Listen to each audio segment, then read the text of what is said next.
Eu estava sentada na cadeira de sempre, aquela de madeira que meu marido comprou quando a gente ainda morava no apartamento pequeno, lá no Ipiranga. A cadeira que sobreviveu a 3 mudanças, 2 lutos e uma separação. Eu estava sentada ali, com as mãos no colo, olhando para a mesa posta que eu mesma tinha arrumado de manhã cedo. Toalha branca, pratos que eram da minha mãe, copos que eu guardava para as ocasiões especiais. E foi nesse momento que minha nora entrou na cozinha, passou por mim sem dizer uma palavra, abriu a geladeira, pegou um suco, fechou a porta com mais força do que precisava e foi embora. Sem me olhar. Ou melhor, ela me olhou por um segundo, com aquela expressão que eu já conhecia muito bem, aquela mistura de impaciência e desprezo que ela nem se dava mais ao trabalho de disfarçar. Eu fiquei ali, imóvel, com as mãos no colo, e pensei, ela não sabe, nenhum deles sabe. Mas eu já decidi. Meu nome é Conceição, tenho 58 anos. Nasci em Franca, no interior de São Paulo, numa família simples, de gente trabalhadora que não tinha muito, mas que tinha respeito. Minha mãe lavava roupa para fora. Meu pai era pedreiro. Eles nunca me deram riqueza. Me deram dignidade. Me ensinaram que o que você faz pelo outro importa. Que presença é forma de amor. Que família cuida de família. Eu levei isso comigo para a vida inteira. Quando o Antônio me pediu em namoro, eu tinha 19 anos e ele tinha 22. Era mecânico, trabalhador, honesto. A gente se casou 2 anos depois, numa cerimônia simples no salão da igreja, com bolo de fubá e guaraná. Não foi glamuroso, foi real, foi nosso.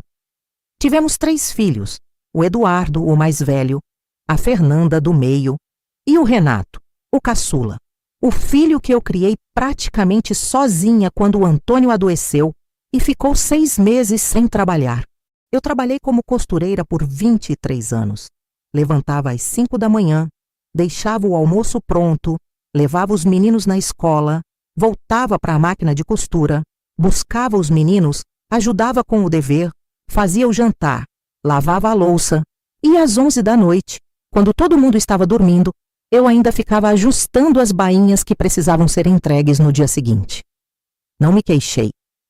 Não porque não doía, mas porque eu entendia que era isso, que aquilo era o que precisava ser feito, que meus filhos precisavam de mim presente, inteira, funcionando. E funcionei. Por anos e anos. Funcionei. O Eduardo se casou com a Patrícia quando tinha 26 anos. Ela veio de uma família um pouco mais abastada de Campinas, filha de farmacêutico. Não que isso importasse. Nunca importou para mim de onde as pessoas vinham. O que importava era como elas tratavam os outros. No começo, a Patrícia era simpática, educada com a distância certa de quem ainda está aprendendo a se lidar com a sogra. Normal. Eu entendia. Dei espaço. Não me intrometi. Não operei como algumas sogras operam, aquelas que aparecem sem avisar, que querem mandar na casa do filho, que competem com a nora. Eu nunca fui assim. Mas com o tempo, o espaço que eu dei foi sendo entendido de outra forma, como se eu não importasse, como se a minha ausência fosse uma preferência deles e não uma gentileza minha. Os almoços de domingo, que sempre foram na minha casa, começaram a acontecer na casa deles. O que eu não me importaria se eu fosse convidada com antecedência, se me pedissem para levar alguma coisa, se eu chegasse e me sentisse bem-vinda. Mas as coisas não eram assim. Eu chegava e a Patrícia já estava conversando com a mãe dela, que aparecia com frequência, que ficava na cozinha como se fosse a dona do espaço, que dava palpite nos temperos, que ria alto com os netos de um jeito que me deixava sentada no sofá, sozinha, olhando para aquela cena e sentindo uma coisa que eu demorei a nomear: invisibilidade. Eu estava ali e, ao mesmo tempo, não estava. A primeira vez que eu percebi com clareza o que estava acontecendo foi num aniversário do Eduardo. Ele fez 50 anos. A Patrícia organizou uma festa surpresa. Alugou um salão, convidou os amigos, a família dela, os colegas de trabalho do Eduardo, contratou fotógrafo. Eu soube da festa 3 dias antes por mensagem, num grupo de WhatsApp que ela criou para organizar os detalhes. Eu nem sabia que o grupo existia. Tinha sido criado 2 semanas antes. Cheguei na festa com um presente que eu tinha comprado com cuidado. Uma carteira de couro boa com o nome do Eduardo gravado em dourado. Tinha pesquisado, comparado preços, escolhido a melhor opção que meu orçamento permitia. Levei embrulhada com um laço azul. Quando o Eduardo abriu os presentes, ele abriu o da família da Patrícia primeiro, um relógio importado. Todo mundo aplaudiu, comentou, admirou. Ele colocou no pulso na hora, mostrou para as pessoas. Depois abriu o meu, olhou a carteira, sorriu educadamente. Um sorriso que não chegou aos olhos. Disse, obrigado, mãe, com aquele tom de quem está sendo gentil por obrigação, e passou para o próximo presente. A carteira ficou em cima da mesa. Ele não colocou no bolso, não mostrou para ninguém, não voltou a comentar. Eu fiquei sentada na minha cadeira com o guaraná na mão, olhando para aquela cena, e senti uma queimação no peito que eu não soube explicar naquele momento. Hoje eu sei o nome daquilo. Era vergonha, não minha, era a dele. E ele não sabia sentir. O segundo episódio aconteceu no Natal do ano seguinte. A Fernanda, minha filha do meio, tinha voltado a morar em São Paulo depois de alguns anos em Goiânia. Ela voltou separada, com a filha dela, a minha neta Isabela, que tinha 6 anos na época. Eu fiquei feliz com a volta dela. Ajudei o quanto pude na mudança, fiz questão de que ela soubesse que eu estava ali, que podia contar comigo. Mas a Fernanda voltou diferente. Não sei se foram os anos longe, não sei se foi o fim do casamento, não sei se foi a influência de uma terapeuta que ela começou a consultar e que, pelas conversas que eu ouvia, parecia estar convencida de que todos os problemas adultos da Fernanda tinham origem na infância. E a infância significava eu. Ela começou a fazer comentários, sutis no começo, do tipo que você ouve e pensa, será que entendi errado? Será que estou sendo sensível demais? Numa tarde em que eu tinha ido visitá-la no apartamento novo, ela estava contando para uma amiga, pelo telefone, uma situação do trabalho.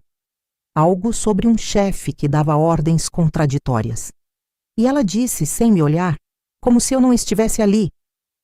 É que eu cresci com isso, né? Aprendendo a adivinhar o que as pessoas queriam para não decepcionar. Pausou.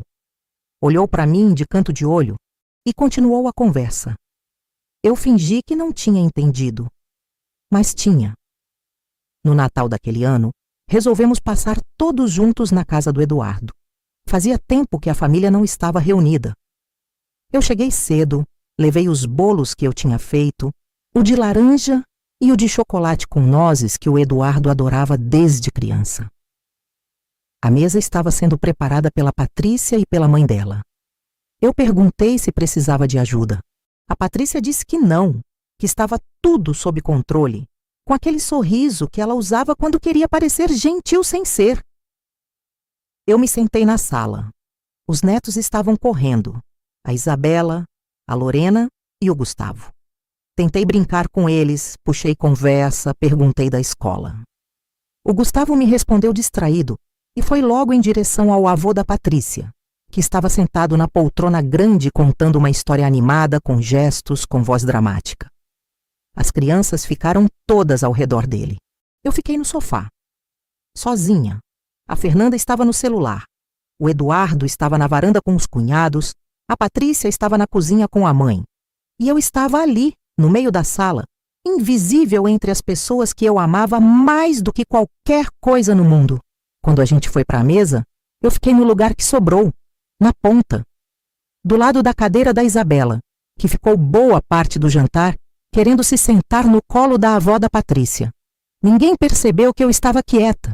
Ninguém perguntou. E quando a Patrícia trouxe a sobremesa, ela trouxe os bolos que ela mesma tinha feito.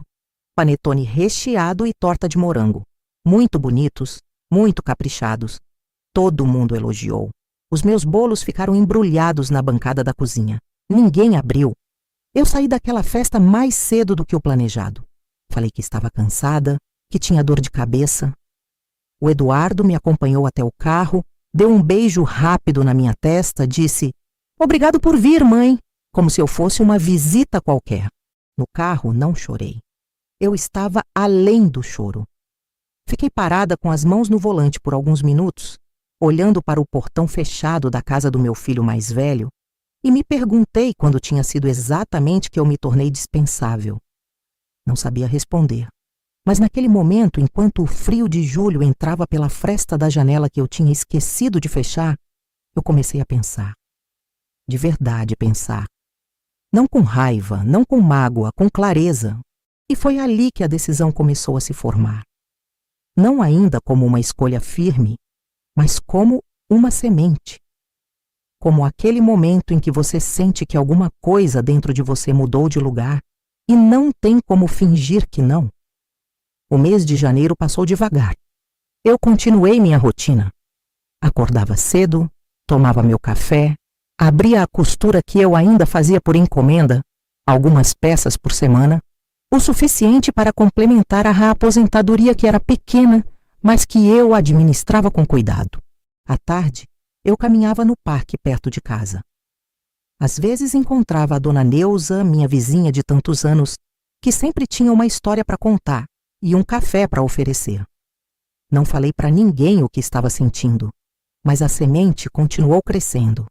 Em fevereiro, a Fernanda me ligou pedindo que eu ficasse com a Isabela num sábado porque ela tinha um compromisso. Eu fiquei, com prazer. A Isabela era uma criança doce, curiosa, que gostava de cozinhar junto comigo e de ouvir histórias. Passei o dia inteiro com ela, fizemos biscoito de canela, assistimos a um filme, ela dormiu no meu colo. Foi o melhor dia que eu tinha tido em meses.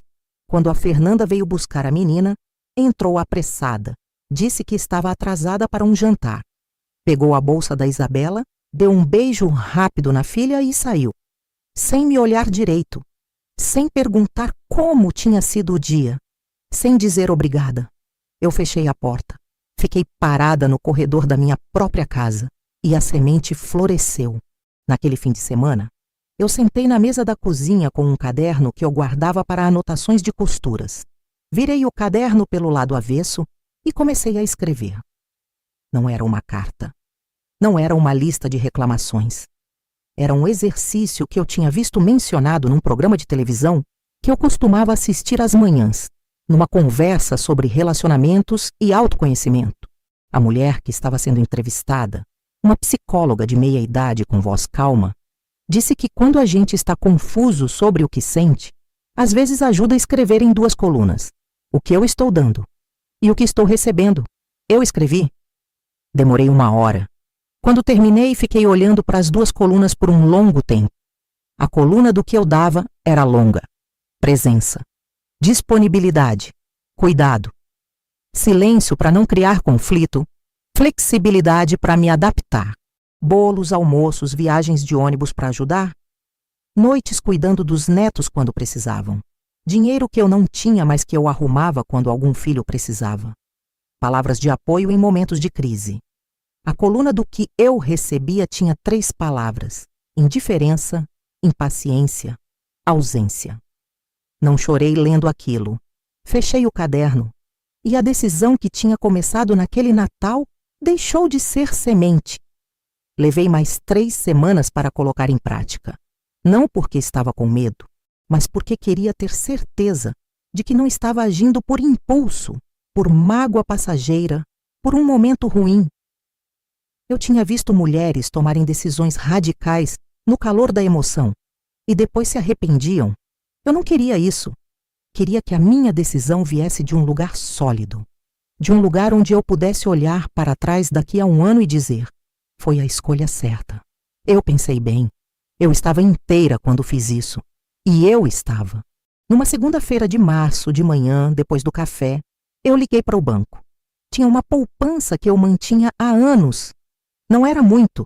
Era o resultado de décadas de pequenas economias, de meses em que eu cortava um gasto aqui, adiava uma compra ali, guardava o que dava. Era meu dinheiro. Dinheiro de trabalho, de sacrifício, de noites acordada na máquina de costura enquanto o mundo dormia. Eu fiz uma transferência para a minha própria conta corrente. E com esse dinheiro, naquela semana, eu comprei uma passagem. para Florianópolis. Nunca tinha ido a Florianópolis na vida. Eu tinha uma prima distante que morava lá, a Margarida, filha da minha tia Dalva, que tinha morrido anos atrás. A Margarida e eu trocávamos mensagens de vez em quando, no Natal, no aniversário, uma ou outra vez que o assunto surgia. Ela era viúva também, um pouco mais velha do que eu, aposentada, morava num apartamento perto da praia do Campeche. Eu liguei para ela. Disse que queria visitar, que tinha pensado em passar uma semana, talvez 10 dias, que pagava a minha estada, que não queria dar trabalho, só queria companhia e mar.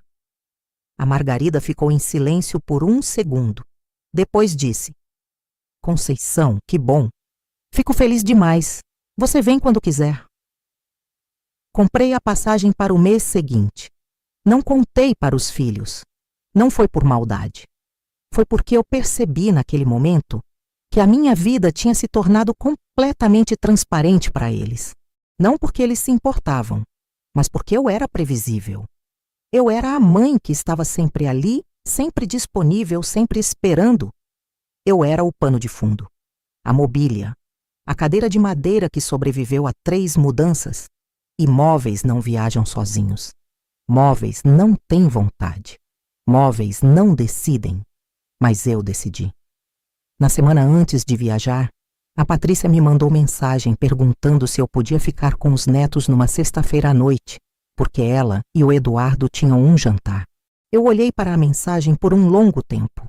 Lembrei do Natal, dos bolos embrulhados na bancada, da minha cadeira na ponta da mesa, do beijo rápido na testa na porta de casa.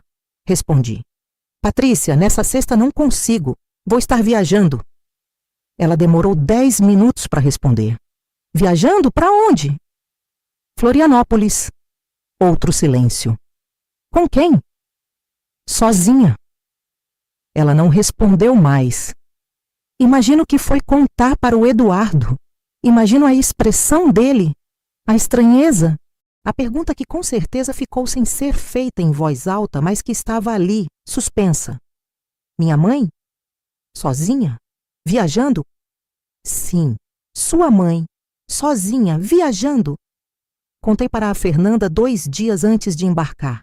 Não porque sentia a obrigação, mas porque a Isabela ficaria perguntando pela avó e eu não queria que a menina ficasse sem resposta. Liguei numa tarde. A Fernanda atendeu com aquela voz meio distraída de quem está fazendo outra coisa ao mesmo tempo. Mãe, que foi? Queria avisar que vou viajar essa semana. Fico uns 10 dias fora. Pausa. Viajar onde? Florianópolis. Visitar a prima Margarida. Ah. Outra pausa. E você avisou o Eduardo? Aquilo me tocou de um jeito que ela não percebeu. O instinto dela foi perguntar se eu tinha avisado o irmão, como se eu precisasse de autorização, como se minha decisão precisasse passar pelo crivo de alguém da família para ser válida. Avisei a Patrícia, eu disse, mas eu ligo para você para avisar, não para pedir permissão. Silêncio. Não, claro, mãe, não foi isso que eu quis dizer. Eu sei. E talvez soubesse mesmo, talvez fosse só descuido. Mas o descuido também diz muita coisa. Vou deixar a chave com a dona Neuza, se precisar de alguma coisa. Tá bom? Beijo na Isabela. Beijo. Desliguei, embarquei numa quinta-feira de manhã. O aeroporto era movimentado, cheio de gente apressada. Malas, crianças correndo, casais de mão dada, grupos de idosos com camisetas combinando de excursão.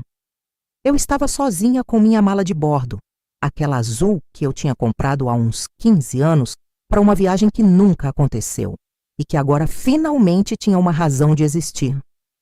Passei pela fila do embarque com uma calma que me surpreendeu. Não estava nervosa. Estava leve. Uma leveza estranha, quase suspeita. Como quando a gente carrega um peso por tanto tempo que esquece que está carregando e de repente pousa no chão e sente o corpo inteiro suspirar sem avisar. Era isso. Eu estava pousando. Florianópolis era diferente de tudo que eu conhecia. Não porque fosse mais bonita do que São Paulo, porque beleza é uma coisa subjetiva, e eu sempre achei São Paulo linda à sua maneira, mesmo com o barulho e a correria, e o céu que às vezes some atrás da poluição. Florianópolis era diferente porque era menor, mais respirável. O ar tinha um gosto diferente, salgado, limpo.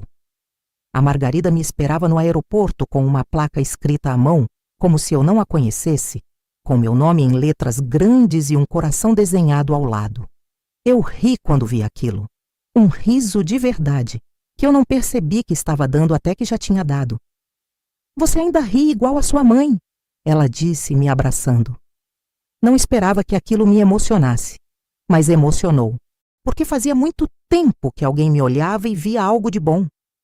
Os primeiros dias em Florianópolis foram de desaceleração. Acordava sem despertador. Tomava café na varanda da Margarida, que tinha vista para um trecho de mata fechada, com pássaros que eu não sabia nomear, mas que cantavam desde cedo com uma insistência alegre. Ela me contava da vida dela, dos filhos que moravam em outros estados, das amizades que tinha construído depois que ficou viúva, das aulas de pintura em aquarela que fazia às terças na casa de uma professora da rua de baixo. Eu ouvia. E percebi que fazia muito tempo que eu não ouvia ninguém de verdade.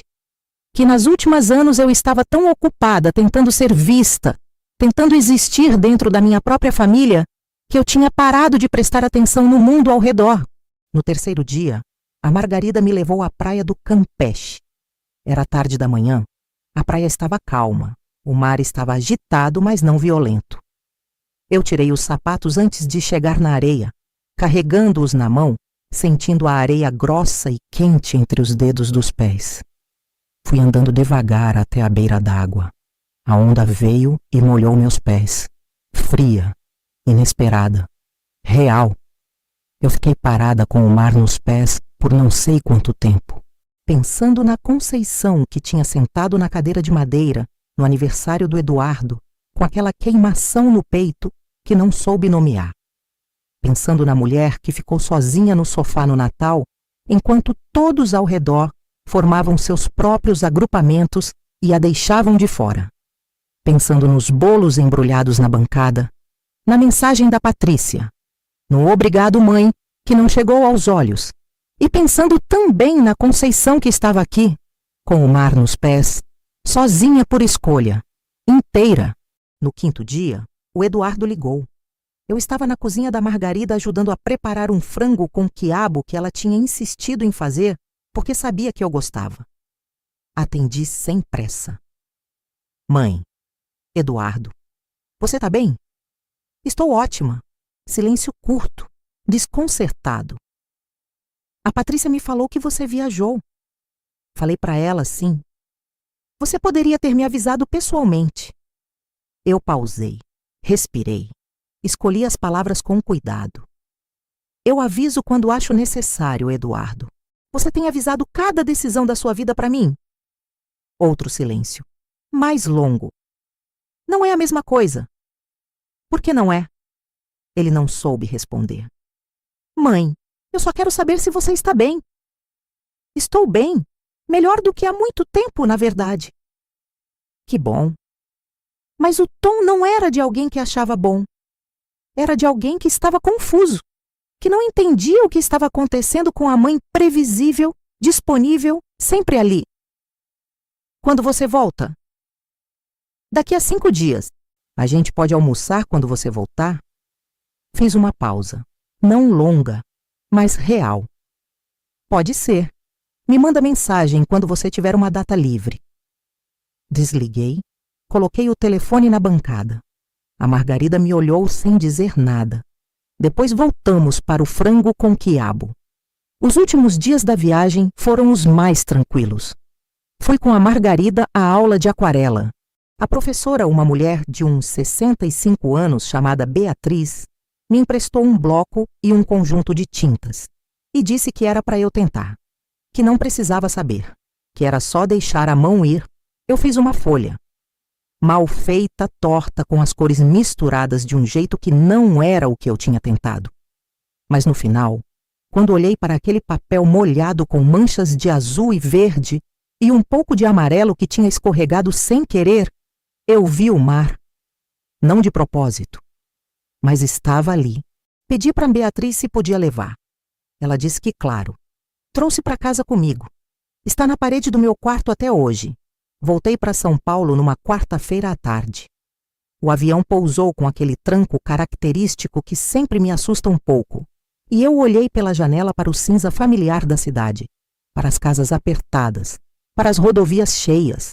São Paulo, minha cidade de 40 anos, onde eu criei meus filhos, onde enterrei meu marido, onde construí tudo que tinha. Peguei minha mala azul e desci. Ninguém foi me buscar, não porque não pudessem, mas porque eu não pedi. Peguei o ônibus, depois o metrô, depois andei os 3 quarteirões até a minha casa. Subi as escadas com a mala no braço, abri a porta, entrei. A casa estava como eu tinha deixado, cheirando ao perfume de lavanda que eu usava para passar as roupas, quieta, organizada, minha.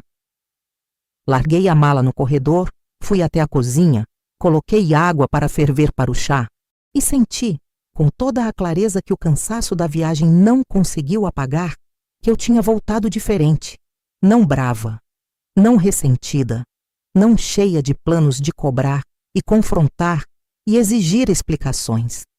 Diferente de um jeito mais profundo. Eu sabia quem eu era e sabia o que aceitaria e o que não aceitaria mais. O almoço com o Eduardo aconteceu 2 semanas depois. Ele veio sozinho, sem a Patrícia. Sentou na minha mesa, comeu o arroz com feijão e o frango que eu fiz. Tomou o suco de laranja que eu sempre tinha em casa, porque ele gostava desde pequeno. No começo a conversa foi superficial. Trabalho, os filhos dele, um problema no carro que estava incomodando. Eu ouvia, respondia, participava. Normal, sem gelo, sem dramaticidade. Mas num certo momento, quando eu estava servindo mais arroz, ele disse sem me olhar: "Mãe, você mudou." Eu pausei com a colher na mão. Mudei como? Ele ficou procurando as palavras. "Não sei. Você está diferente, mais distante, talvez." Coloquei a colher de volta na panela. Sentei. "Eduardo, eu não estou mais distante de você. Estou mais próxima de mim." Ele me olhou com uma expressão que eu não consigo descrever totalmente. Era uma mistura de confusão e alguma coisa que eu interpreto como o começo de um entendimento que ele ainda não sabia formular. O que isso quer dizer? Quer dizer que por muito tempo eu me organizei ao redor de você, dos seus irmãos, da família. Deixei de ter vontades próprias para estar disponível para as vontades de todo mundo. E percebi que isso não está funcionando. Não para mim, e acho que não para a nossa relação também. Ele ficou quieto. "Eu não quero me afastar de você, Eduardo. Não quero isso de jeito nenhum. Mas preciso que a nossa relação seja diferente. Preciso que você me veja, não como a mãe que está sempre disponível, que resolve, que está no canto quando precisam, mas como uma pessoa, com vida, com vontade, com dignidade." Longo silêncio. Ele olhou para o prato, depois para mim. "Foi no Natal, não foi? Você ficou muito quieta no Natal." Não confirmei nem neguei. "Teve o Natal, teve o seu aniversário, teve outras coisas antes disso que foram se acumulando. Mas não é sobre eventos específicos, Eduardo. É sobre um padrão, sobre como eu me sinto quando estou com você e com a família." "Como você se sente?" Respirei fundo. Invisível. A palavra ficou no ar entre a gente. Ele não desviou o olhar dessa vez. E eu vi naquele momento algo que não via há muito tempo, no rosto do meu filho mais velho. Vergonha! Real! Sem defesa! Sem justificativa imediata! Vergonha de alguém que acabou de ver uma coisa que não queria ver, mas que não tem como negar. Não foi uma conversa fácil. Ele tentou algumas vezes justificar, explicar, minimizar. Disse que a vida era corrida, que ele não tinha feito de propósito, que eu nunca tinha dito nada antes. Eu ouvi cada coisa que ele disse e respondi com calma, sem elevar a voz, sem lágrimas, sem o peso dramático de uma cena. Disse que ele tinha razão, que eu nunca tinha dito nada, e que isso também era responsabilidade minha, que eu tinha esperado que ele percebesse e ele não percebeu, e eu tinha ficado acumulando em silêncio, e aquilo não era justo para nenhum dos dois. Mas disse também que agora eu estava dizendo, e que a pergunta não era sobre o passado. A pergunta era o que a gente fazia a partir daqui. Ele ficou em silêncio por um tempo. Depois disse: "O que você precisa de mim, mãe?" E aquela pergunta simples, direta, sem enrolação, me surpreendeu mais do que eu esperava. Porque em 58 anos de vida, poucas vezes alguém tinha me feito essa pergunta. Eu respondi com cuidado. Disse que precisava ser lembrada. Não de forma obrigada, não por culpa ou dever, mas que ele pensasse em mim fora das situações em que precisava de alguma coisa. Que me ligasse sem motivo. Que me convidasse para as coisas com antecedência, de verdade, não como um aviso de última hora. Que me apresentasse para os amigos dele como mãe, não como uma pessoa de passagem. Que os netos soubessem quem eu era, não como a avó que aparece às vezes, mas como uma presença real na vida deles. Ele ouviu tudo, acenou com a cabeça. Isso eu consigo fazer. Então faz. Nos meses seguintes, as coisas foram mudando, não de um dia para o outro, não de forma dramática, mas mudando. O Eduardo passou a ligar mais. Não toda semana, não com uma regularidade rígida, mas com mais frequência, sem motivo específico, só para conversar. No começo as ligações eram curtas, um pouco artificiais, como exercícios que ele estava aprendendo a fazer. Com o tempo foram ficando mais naturais. A Patrícia continuou fria comigo por um período, mas algo mudou nela também, aos poucos. Ela passou a me incluir nas conversas quando eu chegava na casa deles, a perguntar minha opinião sobre coisas. Uma vez, numa tarde de domingo, ela me pediu a receita do bolo de laranja. Disse que o Gustavo estava obcecado com ele desde que tinha comido na minha casa. Eu ensinei a receita sem fazer cerimônia. Ela fez o bolo, me mandou uma foto. Não era nada grande, mas era alguma coisa. Com a Fernanda foi diferente. A conversa com ela foi mais difícil do que com o Eduardo, porque com a Fernanda havia camadas que iam além da indiferença cotidiana. Havia uma narrativa que ela tinha construído ao longo dos anos sobre a mãe que tinha errado, sobre a infância que tinha deixado marcas, sobre as cobranças que tinham sido pesadas demais. E talvez parte daquilo fosse verdade. Eu não era uma mãe perfeita. Nunca fui. Fui uma mãe cansada, às vezes impaciente, às vezes dura, onde podia ter sido mais suave. Aqueles anos em que o Antônio adoeceu e eu precisei sustentar a casa sozinha, foram anos em que eu não tinha muito espaço emocional para dar. Eu sabia disso. Mas saber que errei não significa aceitar que a versão da Fernanda sobre quem eu sou é a versão completa. Não significa carregar indefinidamente a culpa de todos os problemas dela como se eu fosse a origem de tudo. Num sábado de agosto, depois de buscar a Isabela para passar o dia comigo, eu pedi para a Fernanda ficar um pouco. Ela ficou, meio relutante, sentada na minha cozinha enquanto eu preparava o café. Eu disse: "Fernanda, eu sei que você tem mágoa de mim, algumas com razão. Outras que eu não reconheço como minhas, mas que eu respeito que você sinta." Ela me olhou com uma expressão cautelosa. "Eu não quero brigar com você. Nunca quis. Mas eu também não vou continuar me sentindo julgada toda vez que estamos juntas. Não vou continuar ouvindo indireta atrás de indireta e fingindo que não entendi." "Mãe, eu não..." "Deixa eu terminar." Eu disse com suavidade, mas firme. "Eu estou te dizendo isso porque me importo, porque quero que a gente construa uma relação real. Não uma relação em que você guarda rancor e eu finjo que não existe. Isso não é bom para nenhuma das duas. E não é bom para a Isabela." Ela ficou em silêncio.